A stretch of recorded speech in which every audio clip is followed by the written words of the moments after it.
കടുങ്ങല്ലൂർ പഞ്ചായത്തിൻ്റെ ദുരന്ത നിവാരണവുമായി ബന്ധപ്പെട്ട ഒരു focus group discussion 2025 July 30 Muppathadam യുവജന വായനശാലയിൽ വെച്ച് നടന്നു. പഞ്ചായത്തിൻ്റെ ജനകീയ വികസന പത്രിക തയ്യാറാക്കുന്നതിൻ്റെ മുന്നോടിയായിട്ടാണ് ഈ FGD നടന്നത്. ചർച്ചകൾക്ക് മധു നേതൃത്വം നൽകിയപ്പോൾ ചർച്ചകളിലൂടെ ഉയർന്നു വന്ന ആശയങ്ങൾ രേഖപ്പെടുത്തിയത് ബിന്ദുവായിരുന്നു. തങ്കച്ചൻ FGDയുടെ നിരീക്ഷകനായിരുന്നു. പരിചയപ്പെടലോടെയാണ് FGD ആരംഭിച്ചത്. 2018 വെള്ളപ്പൊക്കത്തിൻ്റെ സമയത്ത് പഞ്ചായത്തിൽ ഇടപെട്ടിട്ടുള്ളവരായിരുന്നു FGDക്ക് എത്തിയവരെല്ലാം. നമ്മൾ ഈ വരാൻ പോകുന്ന പഞ്ചായത്ത് തെരഞ്ഞെടുപ്പ് കഴിഞ്ഞാൽ പുതിയ ഭരണസമിതിക്ക് നമ്മൾ കടുങ്ങല്ലൂർ പഞ്ചായത്തിൻ്റെ അടുത്ത 5 വർഷക്കാലത്ത് ഓരോ തലത്തിലുമുള്ള വികസനം എങ്ങനെയായിരിക്കണം, അതിലൊരു വിഷയമാണ് ഇപ്പോൾ നമ്മൾ ചർച്ച ചെയ്തത്. അതുപോലെ 10-13 വിഷയങ്ങളുണ്ട്. ആ 13 വിഷയങ്ങളിലെയും ഇത്തരം ഫോക്കസ് ഗ്രൂപ്പ് ഡിസ്കഷൻ നടത്തിയിട്ട് നമ്മൾ ജനപങ്കാളിത്തത്തോടെ, പക്ഷേ ഇത് കണ്ടക്ട് ചെയ്യുന്നത് മാത്രമേ ഉള്ളൂ, ജനങ്ങളുടെ പങ്കാളിത്തത്തോടെ ജനങ്ങൾ ഉണ്ടാക്കുന്ന ഒരു രേഖ നമ്മൾ അടുത്ത തെരഞ്ഞെടുപ്പിൽ അവതരിപ്പിക്കും. ഈ തെരഞ്ഞെടുപ്പ് വരുമ്പോൾ തന്നെ നമ്മൾ അവതരിപ്പിക്കും, രാഷ്ട്രീയ പാർട്ടികൾക്കെല്ലാം കൊടുക്കും. നിങ്ങളിൽ ആര് ജയിച്ച അധികാരത്തിൽ വന്നാലും കടുങ്ങല്ലൂരിന്റെ വികസനം ഇങ്ങനെയായിരിക്കണം എന്ന നിലയിലേക്ക് നമ്മളത് കൊടുക്കുകയാണ്. അതിന് രാഷ്ട്രീയ പാർട്ടികൾക്ക് കൊടുക്കുന്നു. തെരഞ്ഞെടുപ്പിന് മുൻപായിട്ട് സ്ഥാനാർത്ഥികൾ നിർണ്ണയിക്കപ്പെട്ട് കഴിയുമ്പോൾ സ്ഥാനാർത്ഥികളെ വിളിച്ചു കൂട്ടിയിട്ട് സ്ഥാനാർത്ഥി സംഗമം നടത്തിയിട്ട് നിങ്ങളിൽ ആര് ജയിച്ചു വന്നു കഴിഞ്ഞാലും ഇങ്ങനെയാണ് വേണ്ടതെന്നുള്ള നിലയിലേക്ക് അവരോട് പറയുന്നു. തെരഞ്ഞെടുപ്പ് കഴിഞ്ഞ് വിജയിച്ച് വന്നു കഴിഞ്ഞ് കഴിഞ്ഞാൽ ആ ഓരോ വിജയിച്ച മെമ്പർമാർക്കും നമ്മൾ ഉണ്ടാക്കുന്ന ഇതിൻ്റെ ഒരു കോപ്പി കൊടുക്കുന്നു.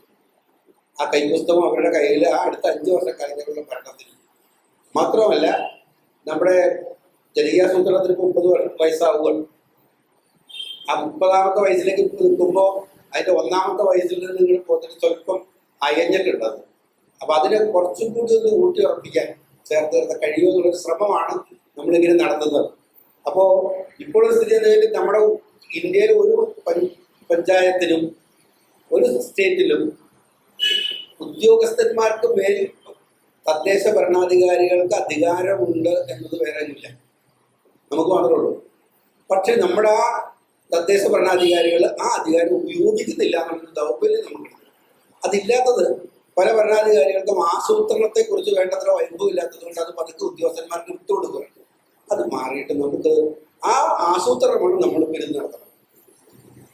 ഈ നമ്മൾ നടത്തി നമ്മൾ തയ്യാറാക്കി കൊടുക്കുകയാണ്. അത് അപ്പാടെ ആ ആസൂത്രണം അവിടെ അവരുടെ വേദികളിൽ തെരഞ്ഞെടുക്കപ്പെടുന്നവർ നടത്തണം എന്നുള്ളതാണ് ഉദ്ദേശം. കേരളത്തിലെ ഇപ്പോൾ നല്ല രീതിയിൽ നടന്ന ഒരു പഞ്ചായത്താണ് നമ്മുടെ പഞ്ചായത്ത്. അപ്പോൾ നമ്മൾ ആദ്യം ചർച്ച ചെയ്യുന്നത് നമ്മുടെ പഞ്ചായത്തിലെ ഇപ്പൊ നമുക്ക് ഉണ്ടാകാൻ സാധ്യതയുള്ള ദുരന്ത സാധ്യതകൾ എന്തൊക്കെയാണ്. അതിന് ഏറ്റവും പ്രധാനപ്പെട്ടത് വെള്ളപ്പൊക്കം ആണ്, പിന്നെ വരൾച്ച, അതേപോലെ അത്തരം സാധ്യതകൾ എന്തൊക്കെയാണ്. അതേപോലെ നമുക്ക് ഈ ഇങ്ങനെ ഉണ്ടാകുന്ന ദുരന്തങ്ങൾ നമ്മൾ ആളുകളെ അറിയിക്കാൻ ഉള്ള നിലവിലുള്ള സംവിധാനങ്ങൾ, അതേപോലെ ഇവിടെ നമ്മൾ അതിൻ്റെ ഇപ്പൊ നമ്മുടെ ദുരന്ത നിവാരണത്തിനുള്ള ടീമിലേക്ക് ഉണ്ടാക്കിയിട്ട് ആ ടീമിന്റെ ചുമതലകൾ നമ്മളിപ്പോ എങ്ങനെയാണ്, ഇപ്പോഴത്തെ നമ്മുടെ ഒരു അവസ്ഥയെ കുറിച്ചാണ് നമ്മൾ ആദ്യം നമ്മൾ ചർച്ച ചെയ്യുന്നത്. ഈ ചർച്ച ഒന്ന് അരിതാഷ്മോഷം തുടങ്ങി വയ്ക്കും, അത് കഴിഞ്ഞിട്ട് ബാക്കി. എല്ലാവർക്കും നമസ്കാരം. 2018 പ്രളയത്തിന് ശേഷം നമ്മൾ ദുരന്ത നിവാരണം, കാലാവസ്ഥ വ്യതിയാനം എന്നുള്ള ഒരു വർക്കിംഗ് ഗ്രൂപ്പ് പഞ്ചായത്ത് തലത്തിലുണ്ടായി. നമ്മുടെ കടുങ്ങല്ലൂർ പഞ്ചായത്തെ സംബന്ധിച്ചിടത്തോളം 12ാം വാർഡ്, അതേപോലെ 17ന്റെ കുറച്ച് ഭാഗം, 16ന്റെ കുറച്ച് ഭാഗം, 3ാം വാർഡിന്റെ കുറച്ച് ഭാഗം, ഈ ഭാഗങ്ങൾ ഒഴികെ ബാക്കിയുള്ള എല്ലാ വാർഡുകളിലും എല്ലാ സ്ഥലങ്ങളിലും വെള്ളത്തിലായി. അതിനെ തുടർന്ന് ഗവൺമെന്റിന്റെ നമ്മൾ നമുക്കായി എന്നുള്ള പദ്ധതിയുടെ ആ പ്രകാരം നമ്മളിവിടെ പഞ്ചായത്തിൽ ദുരന്ത നിവാരണ ആസൂത്രണ രേഖ നമ്മളുണ്ടാക്കി.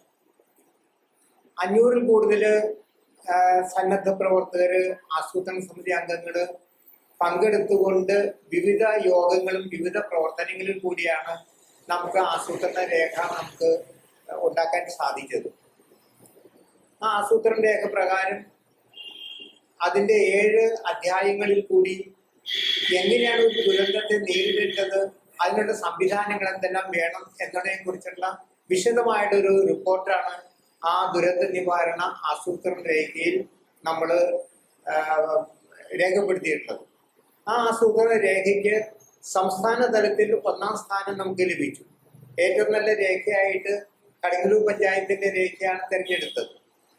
എല്ലാ വർഷവും നമ്മുടെ DPCയിലേക്ക് നമ്മുടെ പദ്ധതികൾ കൊടുക്കുന്ന കൂട്ടത്തിൽ ഇത് അപ്ഡേറ്റ് ചെയ്ത് കൊടുക്കണം എന്നാണ് ഗവൺമെന്റിന്റെ ഉത്തരവ്. അങ്ങനെയാണ്, അതനുസരിച്ച് നമ്മൾ ചെയ്തുകൊണ്ടിരിക്കുന്നത്.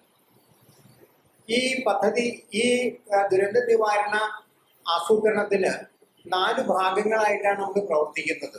ഒന്ന്, ഒരു പ്രശ്നം ഉണ്ടായിക്കഴിഞ്ഞാൽ അതിനെ നേരിടാൻ വേണ്ടിയിട്ട് അതിനെ എല്ലാവരിലേക്കും ഉടനെ അറിയിക്കാൻ വേണ്ടിയുള്ള മുന്നൊരുക്കം. അതിന്റെ മുന്നറിയിപ്പ് എന്നൊരു ടീം, ഒരു ERT ഉണ്ട്, എമർജൻസി റെസ്പോൺസ് ടീം എന്ന് പറഞ്ഞ ടീമുണ്ട്. അത് നമ്മുടെ ഇവിടെ പ്രവർത്തിക്കുന്നുണ്ട്. രണ്ടാമത്തെ, ഒരു പ്രശ്നം ഉണ്ടായിക്കഴിഞ്ഞാൽ ആ പ്രദേശത്ത് വളരെ വേഗത്തിൽ എത്തിയിട്ട് ആ പ്രശ്നബാധിതരായിട്ടുള്ള ആൾക്കാരെ അവിടുന്ന് രക്ഷപ്പെടുത്താൻ വേണ്ടിയിട്ട് രക്ഷാപ്രവർത്തനം എന്നുള്ളൊരു ടീം നമുക്കിവിടെ ഉണ്ട്. അതും പ്രവർത്തിക്കുന്നുണ്ട്, രക്ഷാപ്രവർത്തനം ERT എന്നുള്ള ടീം. മൂന്നാമത്തത്, നമുക്ക് ഇങ്ങനെ പ്രവർത്തിച്ചു കഴിഞ്ഞാൽ ഈ ഓരോ രക്ഷാപ്രവർത്തനം നടത്തി കൊണ്ടുവരുന്ന ആളുകൾക്ക് വേണ്ടി ഷെൽട്ടർ വേണം. ആ ഷെൽട്ടറിന്റെ മാനേജ്മെന്റിന് വേണ്ടിയിട്ട്, നടത്തിപ്പിന് വേണ്ടിയിട്ട് ടീമുണ്ട്, ഷെൽട്ടർ മാനേജ്മെന്റ് ടീം ERT. അങ്ങനെ വരുന്ന ആൾക്കാർക്ക് എന്തെങ്കിലും പ്രശ്നം ഉണ്ടായിക്കഴിഞ്ഞാൽ ഉടനെ തന്നെ ആ സ്പോട്ടിൽ തന്നെ അവർക്ക് പ്രഥമ ശുശ്രൂഷ നൽകേണ്ടതിന് വേണ്ടിയിട്ട് പ്രഥമ ശുശ്രൂഷയുടെ ERT, ഇങ്ങനെ 4 ERTകൾ ഇവിടെ പ്രവർത്തിക്കുന്നുണ്ട്. ആ 4 ERTകളിലും ആ ERT ടീം അംഗങ്ങളുമുണ്ട്. കടങ്ങല്ലൂർ പഞ്ചായത്തിൽ 1800 പേർക്ക് നമ്മൾ പരിശീലനം കൊടുത്തിട്ടുണ്ട്. ആ പരിശീലനം കഴിഞ്ഞ 1800 പേര് ഏത് സമയത്തും നമുക്ക് നമ്മുടെ പ്രവർത്തനവുമായിട്ട് ബന്ധപ്പെട്ട് നമുക്ക് അവരെ വിളിക്കാനും കാര്യങ്ങൾ ചെയ്യിക്കാനും സാധിക്കുന്ന ടീമാണ് ഇവര്. അതിൽ നിന്ന് ഒരു കോർ ടീം എന്നുള്ള നിലയിലാണ് ഈ 4 വിഭാഗത്തിലേക്ക് നമ്മൾ ടീമിനെ ഇപ്പോൾ നമ്മൾ സജ്ജമാക്കിയിട്ടുണ്ട്. അവർക്ക് യൂണിഫോം, ID കാർഡ്, അങ്ങനെയുള്ള കാര്യങ്ങൾ നമ്മുടെ ഈ ഇത്തവണത്തെ പഞ്ചായത്തിന്റെ പദ്ധതിയിൽ ഉൾപ്പെടുത്തിയിട്ടുണ്ട്. അത് ഒരു 2 ആഴ്ചക്കുള്ളിൽ അത് വിതരണം ചെയ്തുകൊണ്ട് ഒരു ERT ടീം സേന നമുക്കിവിടെ ഉടനെ തന്നെ ഉണ്ടായിത്തീരും. വളരെ കാര്യക്ഷമമായിട്ടും വളരെ ആക്റ്റീവായിട്ടും പ്രവർത്തിക്കുന്ന ഒരു ടീമാണ് നമ്മുടെ പഞ്ചായത്തിൽ നമ്മൾ രൂപം കൊടുത്തിട്ടുള്ളത്. അപ്പൊ അതനുസരിച്ചിട്ട് നമ്മുടെ ഇനി വരുന്ന ചർച്ചകളിൽ നമുക്ക് എന്തെല്ലാം കാര്യങ്ങൾ ചെയ്യാൻ സാധിക്കും, ആ കാര്യങ്ങളെ ചർച്ച മുന്നോട്ട് പോകട്ടെ എന്ന് പറഞ്ഞുകൊണ്ട് ഞാൻ നിർത്തുന്നു. ഇതിനെ ഒരു വിമർശന ബുദ്ധിയെ വിലയിരുത്തിക്കൊണ്ട് നിങ്ങളുടെ അഭിപ്രായങ്ങൾ ഉള്ള നമ്മുടെ നിലവിലുള്ള അവസ്ഥയിൽ ആരെങ്കിലും ഒരാൾ പോലെ നമ്മൾ 4 ERT ഫോൺ ചെയ്തിട്ടുണ്ട്. വിമർശന ബുദ്ധിയോട് പറഞ്ഞ കുറച്ച് നാളായിട്ട് ആക്റ്റീവ് അല്ലായിരുന്നു. അപ്പൊ അതിന്റെ കുറച്ച് ബുദ്ധിമുട്ടുകളൊക്കെ ഉണ്ടായിരുന്നു. അതെല്ലാം പറഞ്ഞ് നമ്മള് ഇത് 2-3 മീറ്റിങ്ങുകളെല്ലാം കൂടി ഒരു ID കാർഡ് കൊടുക്കാനും യൂണിഫോം കൊടുക്കാനും ഒക്കെ തീരുമാനമായി. പഞ്ചായത്തിലുള്ള സാധനങ്ങൾ റെഡിയാക്കിയിട്ടുണ്ട്. രക്ഷാപ്രവർത്തനത്തിന്റെ അവർക്ക് വേണ്ട കാര്യങ്ങളെല്ലാം ഓൾറെഡി പഞ്ചായത്ത് ഇപ്പൊ കൊടുത്തു കഴിഞ്ഞിട്ടുണ്ട്. അപ്പൊ വളരെ നല്ല രീതിയിലാണ് ഇവിടെ പ്രവർത്തനം നടക്കുന്നത്. യൂണിഫോമും ID കാർഡും ഒരു 60ഓളം പേർക്ക് ഇപ്പൊ നമ്മള് റെഡിയായിട്ടുണ്ട്. ഇപ്പൊ മുന്നറിയിപ്പ് സേന കഴിഞ്ഞാൽ പിന്നെ നമുക്ക് രക്ഷാപ്രവർത്തനം സുരേന്ദ്രനോട് വന്നിട്ടുള്ളതാണ്. പിന്നീട് വന്നിട്ട് നമ്മുടെ ബസ് വളരെ കൃത്യമായ കാര്യങ്ങളാണ്. പക്ഷെ എന്നാലും കുറെ പോരായ്മകൾ അതിലുണ്ട്. ഒരു കൃത്യമായ ട്രെയിനിങ് ആണ് അതിന്റെ ഒരു പോരായ്മ ഇപ്പം പഞ്ചായത്തിലെ ഇപ്പൊ നമ്മുടെ പഞ്ചായത്തില് അത് ഈ ഇപ്പൊ നമ്മുടെ ടീം ഉണ്ടാക്കിയിട്ടുണ്ട് 4 ഇതൊക്കെ. അവർ തമ്മില് പരസ്പര ആശയവിനിമയം നടത്തുന്നതിനുള്ള സംവിധാനം എന്താണ് ഇപ്പോൾ ഉണ്ടാക്കിയത്. അതേപോലെ പുള്ളിഭാഷ പറഞ്ഞ ഇതിപ്പോ വിജയനങ്ങളെ അറിയാം. ഇപ്പൊ ഒരു സ്ഥലത്തൊരു കെട്ടിടം പിടിക്കുന്നതോ അല്ലെങ്കിൽ ഇതുപോലെ കമ്പനിക്ക് പ്രശ്നം ഉണ്ടായതോ അല്ലെങ്കിൽ അത്തരത്തിലൊരു എല്ലാവരും അറിയേണ്ട ഒരു അപകടം ഉണ്ടായാൽ അത് അറിയിക്കാൻ നമുക്ക് പറ്റിയ സംവിധാനങ്ങൾ, ഇത്തരം സംവിധാനങ്ങൾ ഓഫീസറാണ് ഇതിന്റെ ഫുൾ ഇൻചാർജ്. യൂറോപ്പാണ് ദുരന്തനിവാരണത്തിന്റെ കളക്ടറാണ് ഇതിന്റെ ജില്ലാ കോർഡിനേറ്റർ.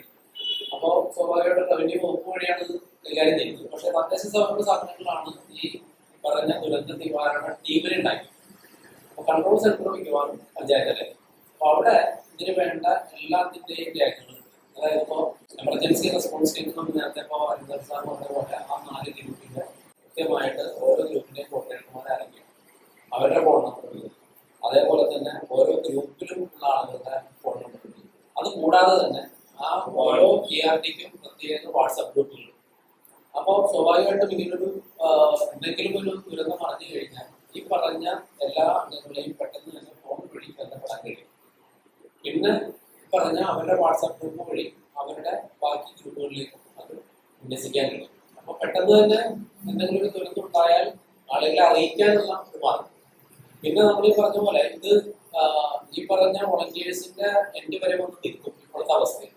അവിടുന്ന് അങ്ങോട്ട് ഓരോ വാർഡിലും ഈ പറഞ്ഞ പോലെ ഓരോ വാർഡിലും ഒരു ദുരന്ത നിവാരണ സമിതി വേണം, ഉണ്ടെങ്കിൽ മാത്രമേ അത് ഗ്രൗണ്ട് റൂട്ടിലേക്ക് എത്തും. ഈച്ച് ആൻഡ് എവരി കോർണറിലേക്ക് എത്തണമെന്നുണ്ടെങ്കിൽ, അല്ലെങ്കിൽ ഓരോ മുക്കിലും മൂലയിലേക്കും ഇങ്ങനെ ഒരു ദുരന്തം നമ്മളുടെ ഈ പഞ്ചായത്ത് അല്ലെങ്കിൽ നമ്മുടെ പ്രദേശത്ത് ഉണ്ടായി എന്ന് പറഞ്ഞാൽ അത് എല്ലാവരിലേക്കും എത്തണമെന്നുണ്ടെങ്കിൽ ഓരോ വാർഡ് തലത്തിലും ഇങ്ങനെ ടീം അത്യാവശ്യം. പ്രളയം വന്നാൽ എന്ത് ചെയ്യണം എന്നുള്ളതിനെ കുറിച്ച് വ്യക്തമായ ഒരു ധാരണയും ആളുകൾക്ക് എത്തി. പിന്നെ പൊതുവായിട്ടുള്ള ദുരന്ത നിവാരണവുമായി ബന്ധപ്പെട്ട ക്ലാസ്സുകൾ ഈ പറഞ്ഞ 1500-1800 പേർക്ക് ലഭ്യമായിട്ടുണ്ട്. പക്ഷേ നേരത്തെ തളർത്ത് പറഞ്ഞതുപോലെ അതിനൊരു കണ്ടിന്യൂറ്റി വേണം, അപ്ഡേറ്റ് ചെയ്ത് പോകാൻ. അപ്പൊ ആ അപ്ഡേഷൻ കൃത്യമായിട്ട് ഈ കഴിഞ്ഞ 5 വർഷങ്ങളിൽ നടന്നപ്പോൾ ചോദിച്ചാൽ സ്വാഭാവികമായിട്ടും ഇല്ലാന്ന് പറഞ്ഞു. നമ്മുടെ പഞ്ചായത്തിലെ ഏറ്റവും വലിയ ദുരന്തം വരാൻ സാധ്യത എന്ന് പറയുന്നതിനപ്പുറത്തുമാണ് നമ്മുടെ ഇൻഡസ്ട്രിയൽ ഏരിയയിലൂടെ. അത്തരത്തിൽ അവിടെ എന്തെങ്കിലും സംഭവിച്ചാൽ അതിനെ നമ്മൾ എങ്ങനെ പ്രതിരോധിക്കുന്നുള്ളതാണ് വളരെ വലിയൊരു വിപത്തിന് സാധ്യതയുള്ള ഒരു മേഖലയാണ്. എനിക്ക് പറയാനുള്ളത്, കടുങ്ങല്ലൂർ പഞ്ചായത്തിന്റെ ഒരു സ്വഭാവം പരിശോധിക്കുമ്പോൾ ദുരന്ത നിവാരണം എന്ന് പറയുമ്പോൾ വെള്ളപ്പൊക്കം ഉണ്ടായാൽ എങ്ങനെ ആളുകളെ രക്ഷിക്കാമെന്നുള്ളതിനകത്തേക്ക് ചുരുങ്ങിപ്പോയിട്ടുള്ള സംശയം. കടുങ്ങല്ലൂർ പഞ്ചായത്തിന്റെ വലിയൊരു ഭൂപ്രദേശം വേണ്ടി 200 ചിലവാനും ചെറുകിട വ്യവസായശാലകൾ പ്രവർത്തിക്കുന്നു. അതിൽ 8-9 എണ്ണം ഹസാഡസ് ആയിട്ടുള്ള കെമിക്കൽസ് കൈകാര്യം ചെയ്യുന്ന കമ്പനികളാണ്. അപ്പോൾ അമോണിയ കൈകാര്യം ചെയ്യുന്ന കമ്പനികളുണ്ട് 8 എണ്ണം. ഒരു ചോർച്ച ഉണ്ടായാൽ എന്താണ് ചെയ്യേണ്ടതെന്നുള്ളതിനെ കുറിച്ച് വളണ്ടിയേഴ്സിന് വേണ്ട പരിജ്ഞാനം കൊടുത്തിട്ടുണ്ടാവും. എനിക്ക് തോന്നുന്നില്ല അങ്ങനെ പരിജ്ഞാനം വളണ്ടിയേഴ്സിന് കൊടുത്തിട്ടുണ്ടാവും എനിക്ക് തോന്നുന്നില്ല.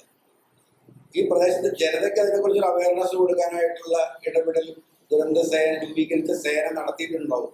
എനിക്ക് അതിനകത്ത് സംശയമുണ്ട്. അതല്ല, ഒരു ക്ലാഷ് ഉണ്ടായാൽ, ഒരു സ്ഥാപനത്തിൽ ഒരു ലീക്ക് ഉണ്ടായാൽ എന്താണ് ചെയ്യേണ്ടത്, എങ്ങനെയാണ് ചെയ്യേണ്ടത് എന്നുള്ളതിനെ കുറിച്ചുള്ള ഒരു പരിശീലനവും അതിനുള്ള തയ്യാറെടുപ്പും ജനതയ്ക്കുള്ളൊരു അവയർനെസ്സും കൂടി കൊടുക്കാനൊരു ഒരു ക്ലാസും കോഴ്സും കൂടി ഇതിനകത്ത് ഉൾപ്പെടുത്തേണ്ടതുണ്ട്. നമ്മുടെ പഞ്ചായത്തിന്റെ ഒരു ഭാഗം പ്രദേശം എന്ന് പറയുന്നത് തന്നെ ഈ പറഞ്ഞ വ്യവസായശാലകളുള്ള പ്രദേശം. അപ്പൊ അവിടെ ഒരു എമർജൻസി റെസ്പോൺസ് ടീമിൽ ചെന്ന് കഴിഞ്ഞാൽ എന്ത് ചെയ്യാൻ കഴിയുന്നത് ഇപ്പോഴും സ്വാഭാവികമായിട്ടും ഒരു ഇൻഡസ്ട്രിയൽ സേഫ്റ്റിയുമായി ബന്ധപ്പെട്ട അല്ലെങ്കിൽ ഈ പറഞ്ഞ ഒരു ERT അവിടെയും വേണം. ഇപ്പൊ നമ്മൾ പറഞ്ഞ ഈ 4 ERT കൂടാതെ ആ ഇൻഡസ്ട്രിയൽ മേഖലയിൽ ഒരു ERT, ഒരു എമർജൻസി റെസ്പോൺസ് ടീം വേണ്ടതാണ്. കാറ്റ് നോക്കിയിട്ട് വേണം. ഒരു ചോർച്ച ഉണ്ടായാൽ രക്ഷപ്പെടേണ്ടത് കാറ്റ് നോക്കിയിട്ടാണ്. അപ്പൊ അത് കാറ്റൊക്കെ നോക്കാൻ പറ്റുന്ന രീതിയിൽ പല സ്ഥലങ്ങളിൽ പല ജംഗ്ഷനുകളിലും ഹൈമാസ്റ്റിലുണ്ട്. അവിടെ അത് സ്ഥാപിക്കുകയാണെങ്കിൽ കാറ്റിന്റെ ഗതി അനുസരിച്ച് എതിർദിശയിലേക്ക് പോകണമെന്നൊരു അവയർനെസ് കൊടുക്കുന്നത് ഒരു പ്രൊട്ടക്ഷനാണ്. പിന്നെ ഇപ്പൊ ഈ 5 വർഷം ഈ കൂടുതൽ അത്യാവശ്യം ഈ കമ്മിറ്റി ഇപ്പൊ നമ്മൾ റെസ്ക്യൂ ടീം ഉണ്ടാക്കിയിട്ടുണ്ട്.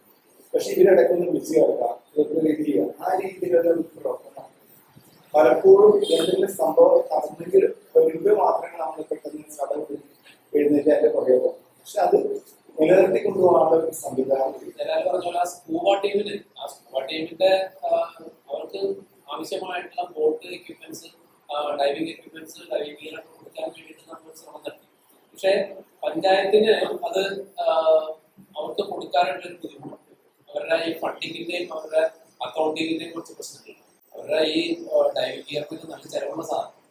അപ്പൊ അത് ഈ പറഞ്ഞ പോലെ ഓക്സിജൻ വെച്ചിട്ട് പോകാനുള്ള ഡൈവിംഗ് ഗിയറുകൾ 1-2 പരമാവധി നിർമ്മിക്കാൻ കഴിയും. അപ്പൊ അതിന് വേണ്ട ഫണ്ട് കണ്ടെത്താനായിട്ട് മാർഗം പഞ്ചായത്ത് ഉണ്ടാവണം എന്നുള്ളത് തന്നെയാണ്.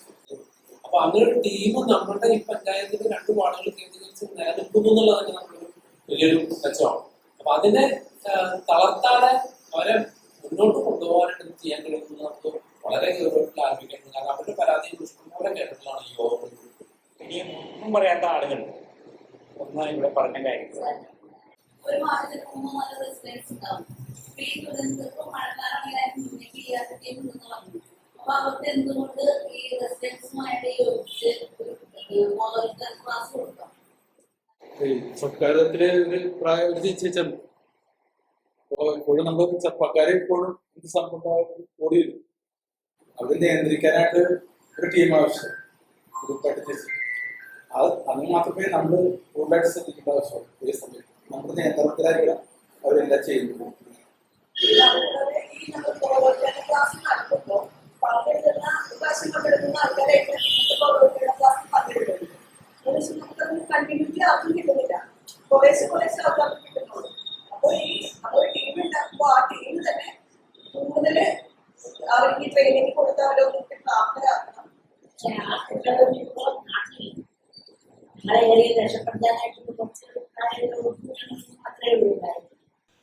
വാട്സപ്പ് ഗ്രൂപ്പുകളിലെ മെസ്സേജുകൾ എല്ലാവരും നോക്കണമെന്നില്ല.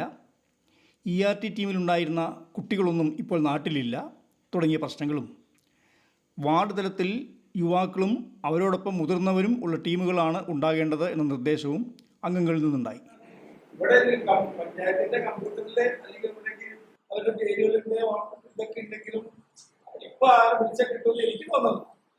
2015 ഉണ്ടാക്കിയപ്പോ നല്ല സ്ട്രോങ് ആയിട്ട് പ്രവർത്തനം നടത്തി, എല്ലാ കാര്യങ്ങളും നല്ല രീതിയിൽ നടത്തി. ഇപ്പൊ അതിനുള്ള ആളുകള് വാട്സപ്പിലൊക്കെ അവര് നമ്പറും ഫോൺ നമ്പറൊക്കെ ഉണ്ടാവും. പക്ഷെ അവര് ഇത് ആക്റ്റീവ് അല്ല. ഇപ്പൊ നല്ല ആക്റ്റീവായിട്ട് നല്ല പ്രവർത്തനം എപ്പോ വിളിച്ചാൽ പറ്റിയ പ്രവർത്തകന്മാര് ഞങ്ങളുടെ ഇടയിലുണ്ട്. പക്ഷെ അവരൊരു ഉണർവ് നടത്തി അവരെ പെട്ടെന്ന് ഇതിനകത്തേക്ക് ഇൻവോൾവാക്കി വാർഡ് തലത്തിലുള്ള ചെറിയ യോഗമൊക്കെ വിളിച്ച് ഫസ്റ്റ് ചെയ്യാൻ പറ്റുന്നത് ഓരോ വാർഡിൽ ചെയ്യും. അവിടെ പഴയ ആൾക്കാരൊക്കെ കിട്ടാം. ഇതിപ്പോ എവിടെയാണ് എങ്ങനെയാണ് വിളിച്ച ഒരു വാർഡിൽ ഉത്തരവാദിത്തം ചെയ്ത് നോക്കാം. നമ്മളൊക്കെ ഇങ്ങനെ ഈ കാര്യങ്ങളിൽ കൂടി നമ്മൾ വെള്ളപ്പൊക്കെ മാത്രം കാര്യമില്ല. അത് മാലിന്യ സംസ്കരണം, മാലിന്യത്തിന്റെ വളരെ കൊല്ലങ്ങളായിട്ട് നമ്മൾ ഈ പോകാൻ നമ്മൾ നോക്കുന്ന വെള്ളത്തിലേക്ക് കൂടി തന്നെയുണ്ട്. കാരണം അറിയാലോ, വെള്ളത്തിൽ തന്നെ വലിയ രീതിയിൽ മാലിന്യം കൊടുക്കേണ്ട ഘട്ടമാണ്. കൂടാതെ എയർപോർട്ട് മറ്റേ ഫ്യൂംസ് വരുന്നുണ്ട്, പുകശല്യങ്ങൾ, ഡസ്റ്റ് കൂടി നമ്മളറിയാത്ത സൂക്ഷ്മമായ കൂടിയ കാരണം അതേപോലുള്ള ദിനാലിപ്പം തന്നാലും 100 കോടിയും പോകുന്ന ഗന്ധകം ആ പൊടികൾ എല്ലാം നമ്മളെ വളരെയധികം നേരിട്ട് വ്യാപിക്കാൻ ശരിക്കും അതൊന്നും നമ്മൾ ശ്രദ്ധയിൽപ്പെടുന്നില്ല. നമ്മുടെ നാട്ടില് വലിയ ഒരു ആപത്തിലേക്ക് അത് വർദ്ധിച്ചുകൊണ്ടേയിരിക്കും. അപ്പൊ അതിനൊക്കെ ഉള്ളത് ഈ പറഞ്ഞ പ്രശ്നങ്ങളൊക്കെ നമ്മുടെ ഈ പൊതുവായ കാര്യത്തിൽ ഉൾപ്പെട്ടതാണ്. പക്ഷെ നമ്മൾ ഈ ദുരന്തം എന്ന് പറഞ്ഞ് ഉദ്ദേശിക്കുന്നത് ഒരു പെട്ടെന്നുണ്ടാകുന്ന, ഇപ്പൊ മാഷ് പറഞ്ഞ ഒരു വെള്ളത്തിന്റെ പ്രശ്നം കൊണ്ട് ഇവിടെ മഞ്ഞപ്പിത്തം പടർന്നു പിടിക്കുകയെന്ന് വിചാരിക്കും. അല്ലെങ്കിൽ ഈ പറഞ്ഞ രീതിയിൽ അല്ലെങ്കിൽ ഒരു കമ്പനിയിൽ നിന്ന് പെട്ടെന്ന് കുറെ വന്നു നമ്മളെല്ലാവരും ശാസ്ത്രം നോക്കി അതൊരു ദുരന്തമാണ്. അപ്പൊ അത്തരം കാര്യങ്ങളാണ് നമ്മൾ ദുരന്ത നിവാരണമായിട്ട്. തീർച്ചയായിട്ടും ഇത് നമ്മൾ പരിസ്ഥിതി മലിനീകരണമായിട്ടും നമ്മുടെ പരിസ്ഥിതി അങ്ങനെ ഒരു ഗ്രൂപ്പുണ്ട്, ആരോഗ്യത്തിന് വേറൊരു ഗ്രൂപ്പുണ്ട്, അതൊക്കെ ചർച്ച ചെയ്യേണ്ടതാണ്. തീർച്ചയായിട്ടും നമുക്കിത് ആ രീതിയിലാക്കാം. ഈ വാർഡ് തലത്തിൽ ഇവിടെ വാർഡ് തലത്തിൽ സമിതി ഉണ്ടാക്കണമോ? 8 പേരാണ്, നിങ്ങളുടെ 8 അംഗങ്ങളുടെ പേര് നമുക്ക് പഞ്ചായത്തിലേക്ക് വന്നിട്ടുണ്ട്. ഓരോ വാർഡിൽ നിന്നും ഇതേപോലെ അവിടുത്തെ വാർഡ് മെമ്പറും അവിടുത്തെ വാർഡ് വികസന സമിതിയിൽ തന്നിട്ടുള്ള പേരുകൾ വെച്ചിട്ടാണ് നമ്മൾ ഈ ദുരന്ത സേന ഉണ്ടാക്കിയിട്ടുള്ളത്. പക്ഷെ ഈ പറഞ്ഞ പോലെ ആ വാർഡിലെ 8 പേര് സ്വാഭാവികമായിട്ടും അവിടെ ഈ പറഞ്ഞ 4 ERT വേണം. ആ 8 പേര് കൂടി ആ വാർഡില് ഇതേപോലെ തന്നെ ഒരു ടീം ഉണ്ടാക്കണം. അത് പ്രായോഗികമായി നേരത്തെ അവിടുന്ന് പറഞ്ഞതുപോലെ ഈ എല്ലാ റെസിഡൻസ് അസോസിയേഷനുകളുടെ എല്ലാവരുടെയും നമ്പറും എല്ലാം നമ്മുടെ ഈ പറഞ്ഞ കൺട്രോൾ റൂമിലുണ്ട്. അവർക്ക് കൊടുക്കാനുള്ള സംവിധാനമുണ്ട്. അപ്പോ ഈ കൃത്യമായ ഈ എമർജൻസി റെസ്പോൺസ് ടീമിന്റെ ഈ പറഞ്ഞ അല്ലെങ്കിൽ ദുരന്ത നിവാരണത്തിന്റെ എണ്ണത്തോടു കൂടി വരുന്ന മെസ്സേജുകൾ മാത്രം മുഖവിലേക്ക് എടുക്കുക എന്നുള്ളത് ജനങ്ങളെ അറിയിക്കേണ്ട അവസ്ഥ. നമുക്ക് സ്പെസിഫിക് ആയിട്ട് നമുക്ക് ഓരോ രംഗത്തും ഈ ദുരന്ത നിവാരണവുമായി ബന്ധപ്പെട്ട് നമ്മുടെ ഇനി ചെയ്യേണ്ട കാര്യങ്ങളൊന്നും പറഞ്ഞു. അപ്പൊ ആദ്യം നമുക്ക് നമ്മുടെ ഷെൽട്ടറാണ്. ഫസ്റ്റ് ഷെൽട്ടർ നമ്മുടെ പഞ്ചായത്ത് കമ്മിറ്റികളാണ്. അതിനുശേഷം ഷെൽട്ടറിന് എന്തെങ്കിലും പരിമിതി ഉണ്ടോ? പരിമിതി നമ്മുടെ എല്ലാ ഷെൽട്ടറുകൾക്കും അതിൽ പറഞ്ഞാൽ അത് മാത്രം പറഞ്ഞു. ഏറ്റവും പ്രധാനപ്പെട്ട പരിമിതി എന്ന് പറയുന്നത് ഈ ബാത്റൂം സൗകര്യങ്ങളാണ്. ഇതും പിന്നെ കുടിവെള്ളം ലഭ്യമാക്കുക. 60 വയസ്സായവർക്ക് പ്രത്യേക ഷെൽട്ടറാണ് വേണ്ടത്. 70 കുട്ടികളുടെ കുട്ടികളെ അവർക്ക് പറ്റില്ല. അവർക്ക് കുട്ടികളുടെ ഇടയിൽ വേറെ ഷെൽട്ടറാണ്. കുട്ടികളും ഇതായിട്ടുണ്ട്. അവർക്ക് പ്രായത്തിലൊക്കെ രോഗികൾക്ക് പ്രത്യേക ഷെൽട്ടറുണ്ട്. അങ്ങനെയുള്ള അവരെവിടെ എന്തെല്ലാം സൗകര്യങ്ങളുണ്ടെങ്കിലും ഷെൽട്ടറിന്റെ കമ്മ്യൂണിറ്റിയുടെ ആകർഷമാണ്. ഷെൽട്ടറുകളിലേക്ക് ആവശ്യമായ ആരോഗ്യ പ്രവർത്തകരുടെയും മറ്റുള്ളവരുടെയും യഥാസമയമുള്ള ലഭ്യത ഉറപ്പുവരുത്താൻ അവരുടെ ലിസ്റ്റ് അപ്ഡേറ്റ് ചെയ്ത് വെക്കേണ്ടതുണ്ട്. ഈ ആളുകളുമായിട്ടുള്ള കമ്മ്യൂണിക്കേഷൻ്റെ പ്രശ്നമാണ്. അത് പരിഹരിക്കുന്നതിന് എന്തെങ്കിലും നിർദ്ദേശം പറയാൻ എങ്ങനെയാണ് അത് ഉണ്ടാക്കിയെടുക്കാൻ പറ്റും? അത് പരിഹരിക്കാൻ ഏറ്റവും നല്ലതല്ലേ വാർഡ് മെമ്പർമാര് സജീവമാകുന്നത്. ഇപ്പോഴുള്ള നിലവിലെ അവസ്ഥയില് എനിക്ക് തോന്നിയല്ലോ വാർഡ് മെമ്പർമാര് സജീവമുണ്ടായിരുന്നു. അതുകൊണ്ടാണ് നമ്മൾ വാർഡ് തലം വരെ പോയത്. അപ്പൊ അത് പോയിട്ട് അടുത്ത പോയിട്ട് വാർഡ് മെമ്പർമാർ സജീവമാണ്. ഇപ്പൊ നമ്മുടെ പഞ്ചായത്തിൽ ഇപ്പൊ ആസൂത്രണ സമിതിയൊക്കെ ഉദ്യോഗസ്ഥന്മാരും ഒത്തിരി കാര്യങ്ങൾ ട്രാൻസ്ഫർ ചെയ്തു. അപ്പൊ ഏതെങ്കിലും അപ്പൊ എന്തായാലും 5 വർഷം കൂടി ലൈവായിട്ട് നിൽക്കണം. അപ്പൊ അത്തരം പഞ്ചായത്തിൽ ഉദ്യോഗസ്ഥരെ കിട്ടിയെങ്കിൽ ഇങ്ങനത്തെ സമയത്ത് ആരെങ്കിലും ഒരാളുടെ ചാർജ് അവരെപ്പോഴും പഞ്ചായത്തിൽ എന്തെങ്കിലും ബന്ധപ്പെടണം. അപ്പൊ അത് തിരികെ നന്നായിരിക്കുമെന്നാണ് തോന്നുന്നത്. വാർഡിലുള്ള ERT അംഗങ്ങൾ ആരൊക്കെയെന്ന് ജനങ്ങൾക്ക് അറിയില്ല എന്നത് ഒരു പ്രശ്നമായി ചൂണ്ടിക്കാണിക്കപ്പെട്ടു. ദുരന്ത നിവാരണത്തിന് പഞ്ചായത്തിൽ ഒരു ഓഫീസ്, ഉദ്യോഗസ്ഥൻ എന്നിവ ഉണ്ടാകണമെന്നും ആവശ്യമായ എക്യുപ്മെൻറ്റ്സ് അവിടെ സൂക്ഷിക്കണമെന്നും നിർദ്ദേശമുണ്ടായി. അവരുടെ സിസ്റ്റം വളരെ കൃത്യമാണ്. ആശാ വർക്കേഴ്സ് വെച്ചിട്ട് അവർക്ക് ഓരോ വാർഡിലും എത്ര കിടപ്പ് രോഗികളുണ്ട്, അതുപോലെ ഓരോ അസുഖവും വേറെ തിരിച്ച് എത്ര പേഷ്യൻസ് കൃത്യമായ അത് അപ്ഡേറ്റഡ് ആണ്. അപ്പൊ ഞാൻ ചോദിക്കുന്നത് അതിനെ മാറ്റാനും ഒക്കെയുള്ള ഒരു സംവിധാനം പഞ്ചായത്ത് തലത്തിൽ ഇപ്പോൾ ഉണ്ടോ? പല വകുപ്പുകളുടെ കയ്യിലും ജെന്യൂൻ ആയിട്ടുള്ള വിവരങ്ങൾ ഉണ്ടാവും. അപ്പൊ ആ വിവരങ്ങൾ ഇങ്ങനെ ഇപ്പൊ ആരോഗ്യ വകുപ്പിന്റെ കയ്യിലാണ് കിടപ്പ് രോഗികളുടെ വിവരങ്ങൾ, മറ്റുള്ള ഭിന്നശേഷിക്കാരായ ആളുകളുടെ വിവരങ്ങൾ. നമ്മുടെ വില്ലേജ് ഓഫീസിന്റെ കയ്യിലായിരിക്കും ഷെൽട്ടർ തുറക്കേണ്ട സംവിധാനങ്ങളെ സംബന്ധിച്ച അങ്ങനെയുള്ള വിവരങ്ങൾ. ഇതെല്ലാം ഒരു ഡിസാസ്റ്റർ മാനേജ് ചെയ്യുന്ന സമയത്ത് ഏതെങ്കിലും ഒരു കേന്ദ്രത്തിൽ ഈ വിവരങ്ങളൊക്കെ ലഭ്യമാകണമല്ലോ. അപ്പൊ അത്തരമുള്ളൊരു വാർ റൂം പോലെ ഒരു സെന്ററാണ് മാഷ് നേരത്തെ പറഞ്ഞത്. അങ്ങനെ ഒരു കേന്ദ്രം, ആ കേന്ദ്രത്തിലെ വിവരങ്ങളെല്ലാം ലഭ്യമാക്കുന്ന തരത്തിലൊരു സംവിധാനം വേണ്ടി വരും. സെന്റർ മാനേജ്മെന്റ് ഈ വിഭവ സമാഹരണ ഒരു പ്രധാന പ്രശ്നമാണ്. അവരുടെ ഭക്ഷണം, അത്തരം കാര്യങ്ങൾ, അതിനുള്ള എന്തെങ്കിലും ഒരു സംവിധാനം കൊണ്ടോ നമുക്കിപ്പോ ചെയ്തിട്ടുണ്ട്. സപ്പോർട്ട് സാധനം അത്യാവശ്യം സാധനം പയറ്, അരി, പഞ്ചസാര, കാപ്പിപ്പൊടി അങ്ങനെയൊക്കെയുള്ള സാധനങ്ങൾ സപ്പോർട്ട് പറഞ്ഞിരിക്കണം. പിന്നെ ഓരോ പ്രദേശത്തുള്ള ഇപ്പൊ കപ്പ ഒരു 5-6 ഏക്കർ ഉണ്ടാകും ഉണ്ടാക്കി അങ്ങനെയൊക്കെയുള്ള വിഭവസമാനം ഓരോ വാർഡിലും ഓരോ പ്രദേശത്തുള്ള കാർഷിക ഈ നമ്മുടെ ആധുനിക സാങ്കേതിക വിദ്യ നമ്മുടെ പഞ്ചായത്തിലെ ദുരന്ത നിവാരണത്തിൽ ഉപയോഗിക്കുന്നത് ഏതെങ്കിലും തരത്തിലുള്ള ശ്രമങ്ങൾ ഉണ്ടായിട്ടുണ്ടോ? അങ്ങനെ എന്തെങ്കിലും നിർദ്ദേശം വേണം. അത് കാര്യമായിട്ട് ഇല്ല. അതുകൊണ്ടാണ്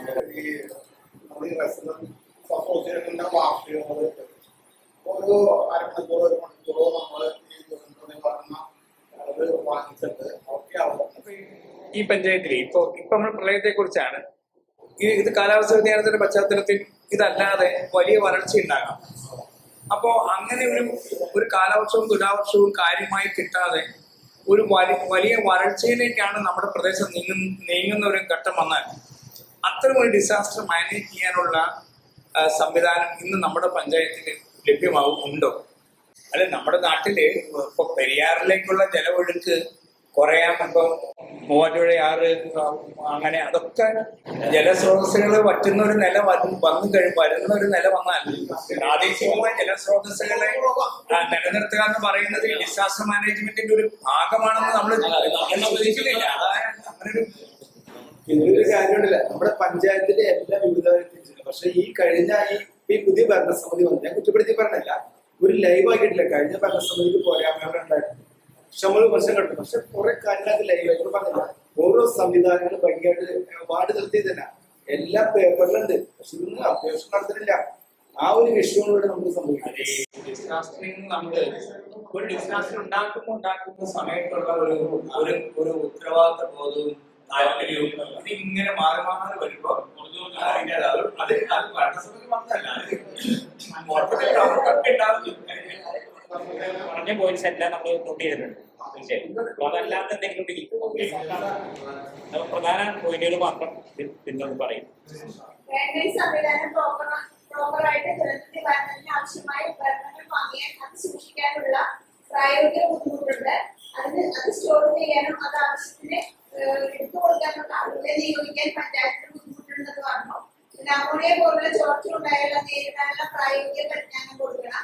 25 പേരുടെ ഒരു സ്കൂൾ പാർട്ടി പഞ്ചായത്തിനുണ്ട്. അവർക്ക് വേണ്ട എല്ലാ സൗകര്യങ്ങളും പഞ്ചായത്ത് ഇപ്പൊ നൽകിയിട്ടുണ്ട്. യൂണിഫോം അടക്കം കൊടുക്കില്ലാണ് പഞ്ചായത്ത് ഇതുവരെ. പഞ്ചായത്തിലെ നിലവിലുള്ള സംവിധാനങ്ങളെക്കുറിച്ച് ആമുഖമായി സംസാരിച്ച കാര്യങ്ങളും ചർച്ചയിൽ നിന്ന് ഉയർന്നു വന്ന പ്രശ്നങ്ങളും പരിഹാര നിർദ്ദേശങ്ങളും എല്ലാം ബിന്ദു ക്രോഡീകരിച്ച് അവതരിപ്പിച്ചു. അപ്പോൾ മിക്കവാറും ഇവിടെ പറഞ്ഞ എല്ലാ അഭിപ്രായങ്ങളും ഇതിനകത്ത് ഉണ്ടാവും. തീർച്ചയായിട്ടും ഇതിനെ നമ്മുടെ പ്രശ്നങ്ങൾ, നമ്മൾ നേരിടുന്ന വെല്ലുവിളികൾ, അതിൻ്റെ ഇവിടെ വന്ന പരിഹാര നിർദ്ദേശങ്ങൾ ഈ അർത്ഥത്തിൽ നമ്മൾ ക്രോഡീകരിക്കുകയും അങ്ങനെ നമ്മൾ തീർച്ചയായിട്ടും ഈ ദുരന്ത നിവാരണവുമായിട്ട് ബന്ധപ്പെട്ട ഒരു 2-3 ഫോക്കസ് ഗ്രൂപ്പ് ചർച്ചയിൽ കൂടി നമ്മുടെ പഞ്ചായത്തിന്റെ വിവിധ പ്രദേശങ്ങളിൽ വെച്ച് നടത്തണമെന്ന് നമ്മൾ ആഗ്രഹിക്കുന്നു. തീർച്ചയായിട്ടും നിങ്ങളുടെ ഓരോരുത്തരുടെയും പ്രദേശത്തുള്ള അത് തീർച്ചയായിട്ടും നിങ്ങൾ 2-3 എല്ലാ വിഷയത്തിലും അത്തരം ഫോക്കസ് ഗ്രൂപ്പ് നടത്തിയിട്ടാണ് നമ്മൾ നടത്താൻ ഉദ്ദേശിക്കുന്നത്. നമ്മളിവിടെ വന്നതിൽ ഏറ്റവും പ്രധാന പ്രശ്നമായിട്ട് വന്നത് നമ്മളിപ്പോഴും നമ്മുടെ ദുരന്ത നിവാരണം എന്ന് പറയുന്നത് വെള്ളപ്പൊക്കത്തിൽ കേന്ദ്രീകരിച്ച ഒരു ഇതാണ്.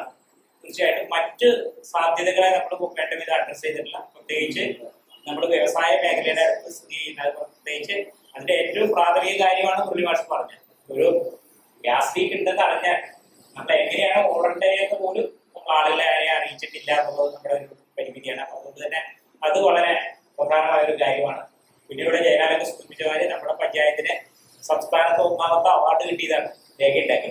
പക്ഷെ ആ രേഖയെ നമ്മൾ പേപ്പറിൽ നിന്നും നമ്മുടെ സമൂഹത്തിലേക്ക് എത്തിക്കുന്ന കാര്യത്തിൽ നമുക്ക് ഒരുപാട് ഇനിയും മുമ്പോട്ട് പോകാനുണ്ട്. അത് പ്രത്യേകിച്ച് കഴിഞ്ഞ 5 വർഷമായിട്ട് ആ കാര്യത്തിലുള്ള ഒരു വേഗത നമ്മൾ അതുകൊണ്ട് തീർച്ചയായിട്ടും തുടർന്ന് നമുക്ക് അത് വേഗം കൂട്ടുന്നതിനുള്ള ഒരു ഇടപെടൽ നമുക്ക് തീർച്ചയായിട്ടും അത് നമ്മുടെ രേഖയിൽ കൊടുക്കാം. അതിന്റെ ഏറ്റവും പ്രധാനപ്പെട്ട ഒരു കാര്യമാണ് വിശ്വാസിലൂടെ പറഞ്ഞ നോട്ടില്ലെന്ന്. തീർച്ചയായിട്ടും അത് ഒരു പ്രാവശ്യം നമ്മളിവിടെ ചർച്ചയിൽ പങ്കെടുത്തതാണ്. ഒരു പ്രാവശ്യം നടത്തിയ പോലെ തീർച്ചയായിട്ടും ഈ ദുരന്തം എന്ന് പറയുന്നത് വളരെ അപൂർവമായി സംഭവിക്കുന്ന ഒരു കാര്യമാണ്. ചിലപ്പോൾ അത് സംഭവിക്കില്ലായിട്ടും വരാൻ. അപ്പൊ അതുകൊണ്ട് തന്നെ ദുരന്തം സംഭവിക്കുമ്പോൾ നമുക്ക് മോക്ഡ്രില്ല് നടത്താൻ കഴിയും. അപ്പൊ അതുകൊണ്ട് ഈ മോക്ഡ്രില്ല് എന്ന് പറഞ്ഞ സാധനം മിക്കവാറും എല്ലാവരും നടത്തുന്നത് ഒരു 6 മാസത്തിൽ ഒരിക്കലെങ്കിലും. അപ്പൊ 6 മാസത്തിൽ ഒരിക്കലെങ്കിലും അത്തരത്തിൽ ആ മോക്ഡ്രില്ലിന് പ്രാധാന്യം കൊടുക്കുന്ന, അതേപോലെ ഇവിടെ പറഞ്ഞ ഷെൽട്ടർ, അതേപോലെ നമ്മുടെ ദുരിതബാധിതരെ സഹായിക്കുന്ന കാര്യം, അത്തരം കാര്യങ്ങൾ ഗൗരവമായി ചർച്ച ചെയ്യുന്ന നിർദ്ദേശങ്ങൾ ഇതിനകത്ത് ഉണ്ടാവും. അപ്പൊ തുടർന്നും ഇത്തരം ചർച്ചയിൽ നിങ്ങളെല്ലാവരുടെയും പങ്കാളിത്തം ഉണ്ടാകണം. ഇവിടെ ഈ രംഗവുമായി ബന്ധപ്പെട്ട ഇത്രയും വിദഗ്ധർ എത്തിച്ചേർന്നത് എല്ലാവരോടും നന്ദിയുണ്ട്. അല്ല, ഇപ്പൊ നമ്മള് നടത്താൻ പോകുന്ന ഈ ഒരു ജനകീയ മാനിഫെസ്റ്റോ അഥവാ ഈ കടുങ്ങല്ലൂർ ഗ്രാമപഞ്ചായത്തിനെ സംബന്ധിച്ച് നമ്മളെല്ലാവരും ചേർന്ന് രൂപപ്പെടുത്തുന്ന ഒരു ജനകീയ വികസന പത്രിക അത് ജനങ്ങളുടെ മുമ്പാകെ അവതരിപ്പിക്കണം. അപ്പൊ അതാണ് നമ്മളിവിടെ നടത്തുന്ന ആദ്യത്തെ ഒരു പടി.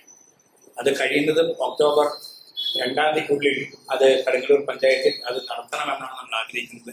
ഒരു ജനകീയ വികസന സഭ വിളിച്ചു ചേർത്തുകൊണ്ട് അതിൽ നമ്മളെല്ലാവരും ചേർന്ന് പങ്കുവയ്ക്കുന്ന ഈ ഭാവി കടുങ്ങല്ലൂരെ കുറിച്ചുള്ള നിർദ്ദേശങ്ങൾ അവിടെ അവതരിപ്പിക്കുകയും അത് തീർച്ചയായിട്ടും അത് ഇവിടുത്തെ ഇടതുപക്ഷത്തിന്റെയും വലതുപക്ഷത്തിന്റെയും ഒക്കെ അവരുടെ വികസന പത്രികയുടെ ഭാഗമായിട്ട് വരും.